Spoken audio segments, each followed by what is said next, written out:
আকাশবাণী খবর পড়ছি প্রিয়া বিশ্বকর্মা। প্রথমে বিশেষ খবর। প্রধানমন্ত্রী আজ মন কি বাত অনুষ্ঠানের 109তম পর্বে দেশ বিদেশের মানুষের সঙ্গে তাঁর চিন্তাভাবনা ভাগ করে নেবেন। নতুন দিল্লিতে আজ সুপ্রিম কোর্টের হীরক জয়ন্তী উদযাপন অনুষ্ঠানের উদ্বোধন করবেন প্রধানমন্ত্রী। বিহারে দ্রুত বদলে যাওয়া রাজনৈতিক পরিস্থিতির মধ্যে বিজেপি আজ দলের সব বিধায়ক এবং সাংসদদের সঙ্গে পাটনায় বৈঠকে বসছে। ব্রিটেন প্যালেস্তিনীয় শরণার্থীদের জন্য রাষ্ট্রসংঘের সংস্থা UNRWA এর অর্থ বরাদ্দ বন্ধের কথা ঘোষণা করেছে। অস্ট্রেলিয়ান ওপেনে পুরুষদের সিঙ্গলসের ফাইনালে আজ ড্যানিল মেডভেদেভ ইতালির জানিক সিনারের মুখোমুখি হবেন। আসছে বিস্তারিত খবরে।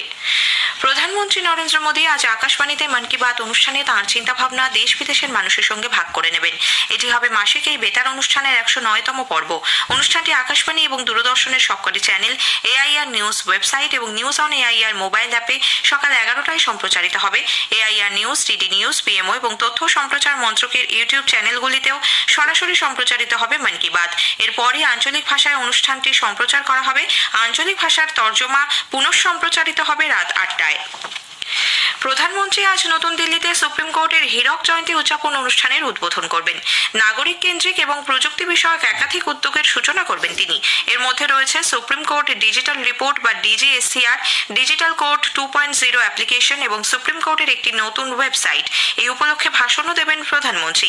DGSCR এর মাধ্যমে সাধারণ মানুষ বিনামূল্যে বৈদ্যুতিন উপায়ে সংরক্ষিত সুপ্রিম কোর্টের বিভিন্ন রায় সম্পর্কে জানতে পারবেন।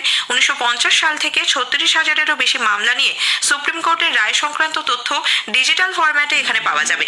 ডিজিটাল কোর্ট 2.0 অ্যাপ্লিকেশনটি ই-কোর্ট প্রকল্পের অধীনে গৃহীত একটি সাম্প্রতিক উদ্যোগ, যার মাধ্যমে জেলা আদালতের বিচারকরা বৈদ্যুতিন আকারে সমস্ত তথ্য পাবেন। প্রধানমন্ত্রী বলেছেন, ভারতের নারী শক্তি কিভাবে প্রতিটি ক্ষেত্রে নিজেদের দক্ষতা প্রমাণ করছে, গোটা বিশ্ব তা প্রত্যক্ষ করছে। নতুন দিল্লির ক্যারিয়াপ্পা প্যারেড গ্রাউন্ডে গতকাল বিকেলে বার্ষিক NCC PM র্যালিতে যোগ দিয়ে শ্রী মোদী বলেন, তাঁর সরকার দেশের মেয়েদের জন্য এমন সব ক্ষেত্রে দরজা উন্মুক্ত করেছে যেখানে আগে তাদের প্রবেশাধিকার ছিল না। স্টার্টআপ হোক বা স্বনির্ভর গোষ্ঠী, প্রত্যেক ক্ষেত্রেই মহিলারা নিজেদের দক্ষতা প্রদর্শন করছেন। পুত্র ও কন্যারা সমান সুযোগ পেলেই দেশের প্রতিভা আরও বিকশিত হয় বলে প্রধানমন্ত্রী মন্তব্য করেন। তিনি আরও বলেন, উন্নত ভারতই যুব সমাজের স্বপ্ন পূরণ করবে। এবছরের সাধারণতন্ত্র দিবসের কুচকাওয়াজে নারী শক্তির প্রকৃত নির্যাস তুলে ধরা হয়েছে। প্রধানমন্ত্রী গতকাল ভিডিও বার্তার মাধ্যমে মুম্বাইয়ে অনুষ্ঠিত প্রিসাইডিং অফিসারদের সর্বভারতীয় সম্মেলনে ভাষণ দেন। তিনি বলেন, 75তম সাধারণতন্ত্র দিবসের পরপরই আয়োজিত হওয়ায় এই সম্মেলনের বিশেষ তাৎপর্য রয়েছে। আইনসভার কার্যকারিতা বাড়ানোর প্রয়োজনীয়তার কথা উল্লেখ করে শ্রী মোদী বলেন, বর্তমান পরিস্থিতিতে বিধানসভা এবং কমিটিগুলির দক্ষতা বৃদ্ধি সময়ের দাবি। সংসদ এবং রাজ্য বিধানসভার সদস্যদের আচরণ এবং শান্তিপূর্ণ পরিবেশ সভার কাজ সুষ্ঠুভাবে চালানোর মূল চাবিকাঠি। দেশের অগ্রগতি নির্ভর করছে রাজ্য সরকার এবং বিধানসভাগুলির কর্মক্ষমতার উপর। আইনগুলিকে ঢেলে সাজানোর প্রয়োজনীয়তার কথা উল্লেখ করে শ্রী মোদী অপ্রয়োজনীয় আইন বাতিলে কেন্দ্রীয় সরকারের প্রচেষ্টার কথা তুলে ধরেন। তিনি বলেন, গত এক দশকে কেন্দ্রীয় সরকার 2000-এরও বেশি আইন বাতিল করেছে। প্রধানমন্ত্রী নরেন্দ্র মোদীর পরীক্ষা পে চর্চা অনুষ্ঠানে অংশগ্রহণকারীর সংখ্যা গত 6 বছরে রেকর্ড উচ্চতায় পৌঁছেছে।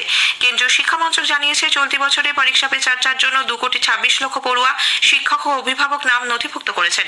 প্রধানমন্ত্রীর সঙ্গে মত বিনিময়ে দেশব্যাপী শিক্ষার্থীদের মধ্যে ব্যাপক উৎসাহের প্রতিফলন হলো এটি। নতুন দিল্লির ভারত মণ্ডপমে আগামীকাল পরীক্ষা পে চর্চার 7ম সংস্করণ অনুষ্ঠিত হবে। প্রধানমন্ত্রী নরেন্দ্র মোদীর সঙ্গে প্রায় 3,000 অংশগ্রহণকারী আলাপচারিতায় অংশ নেবেন।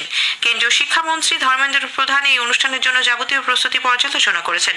পড়ুয়া এবং তাদের বাবা মা, শিক্ষক শিক্ষিকা সকলকেই পরীক্ষার সময় উৎকণ্ঠা কাটিয়ে উঠতে এবং ছাত্রছাত্রীরা যাতে তাদের সেরাটা দিয়ে আসতে পারে সে ব্যাপারে উৎসাহ দিতে এই অনুষ্ঠান বিশেষ সহায়ক হয়ে উঠছে বলে শিক্ষামন্ত্রী জানিয়েছেন।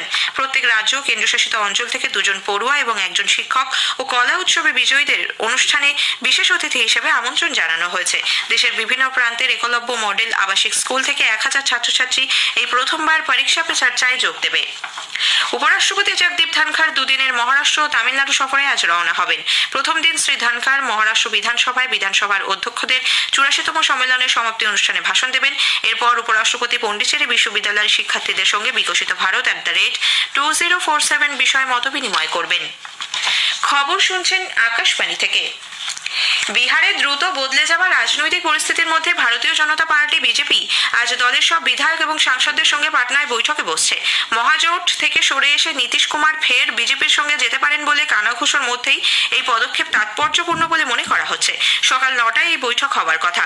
বিহারে 40টি লোকসভা আসনের মধ্যে বিজেপির দখলে রয়েছে 17টি, অন্যদিকে নীতিশ কুমারের জেডিইউর দখলে আছে 16টি আসন। অন্যদিকে বিধানসভায় 243টি আসনের মধ্যে আরজেডির দখলে রয়েছে 79টি, বিজেপির বিধায়ক সংখ্যা 78।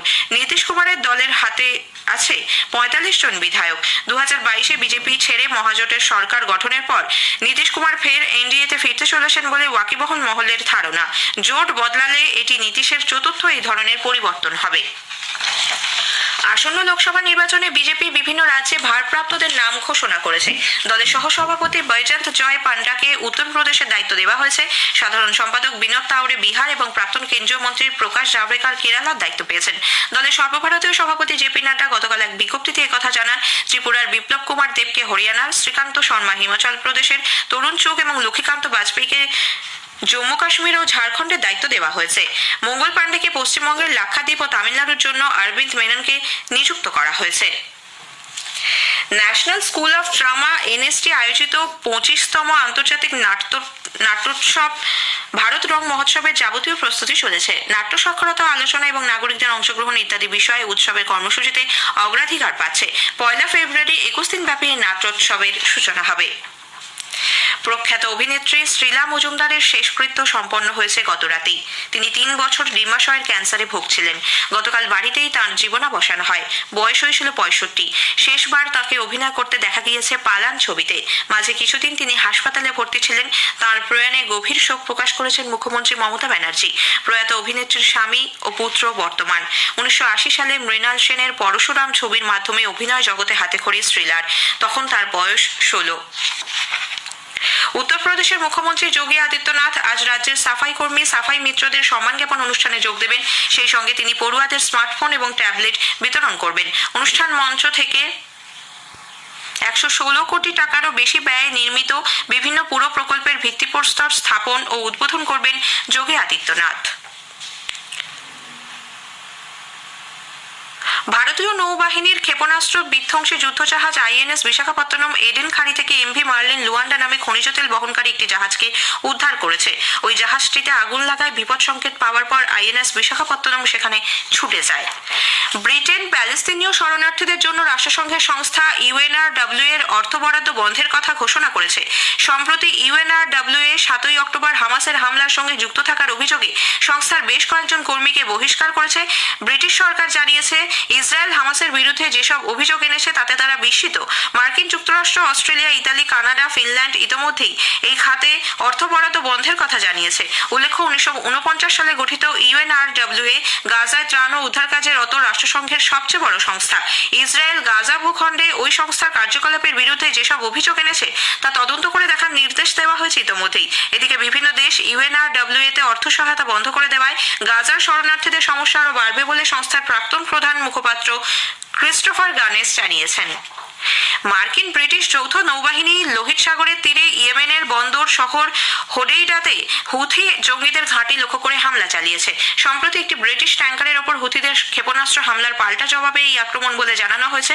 ব্রিটিশ নৌ চলাচল পর্যবেক্ষক সংস্থা ইউকেএমটিও ব্রিটিশ ট্যাঙ্কারটির ওপর হুথিদের হামলার সত্যতা স্বীকার করেছে। মার্কিন সেন্ট্রাল কমান্ডের তরফেও এক বিবৃতি দিয়ে আত্মরক্ষার্থে বন্দর শহরটির ওপর এই হামলা বলে জানানো হয়েছে। অস্ট্রেলিয়ান ওপেনে পুরুষদের সিঙ্গলসের ফাইনালে আজ ড্যানিল মেদভেদেভ ইতালির জানিক সিনারের মুখোমুখি হবেন। খেলা শুরু ভারতীয় সময় দুপুর 2টোয়। এই নিয়ে 3বার টুর্নামেন্টের ফাইনাল খেলছেন মেদভেদেভ, প্রথমবার ফাইনালে সিনার। ফাইনালে যিনি জিতবেন তিনি প্রথমবারের জন্য অস্ট্রেলিয়ান ওপেন চ্যাম্পিয়ন হবেন। 43 বছর বয়সে ভারতের রোহন বোপান্না অস্ট্রেলিয়ান ওপেন টেনিসে পুরুষদের ডাবলসে চ্যাম্পিয়ন হয়ে রেকর্ড গড়েছেন। রড লেভার অ্যারেনায় গতকাল অস্ট্রেলিয়ার ম্যাথিউ এবডেনের সঙ্গে জুটি বেঁধে রোহন ফাইনাল ম্যাচে ইতালীয় জুটি সিমন বোলেল্লি ও আন্দ্রেয়া ভাভাসোরি কোহলিকে 7-6, 7-5 স্ট্রেট সেটে হারিয়ে দেন। প্রধানমন্ত্রী নরেন্দ্র মোদী ও কেন্দ্রীয় ক্রীড়ামন্ত্রী অনুরাগ সিং ঠাকুর এই ঐতিহাসিক জয়ের জন্য রোহনকে অভিনন্দন জানিয়েছেন। ভারত আজ অনূর্ধ্ব-19 ক্রিকেট বিশ্বকাপের গ্রুপ পর্যায়ে তাদের শেষ ম্যাচে মার্কিন যুক্তরাষ্ট্রের মুখোমুখি হবে। ব্লোমফন্টেনের ম্যানগাউন ওভালে খেলা শুরু হবে ভারতীয় সময় দুপুর 1:30টায়। শেষ করার আগে খবরের বিশেষ কিছু অংশ আরো একবার। প্রধানমন্ত্রী আজ মন কি বাত অনুষ্ঠানের 109তম পর্বে দেশ বিদেশের মানুষের সঙ্গে তাঁর চিন্তা ভাবনা ভাগ করে নেবেন।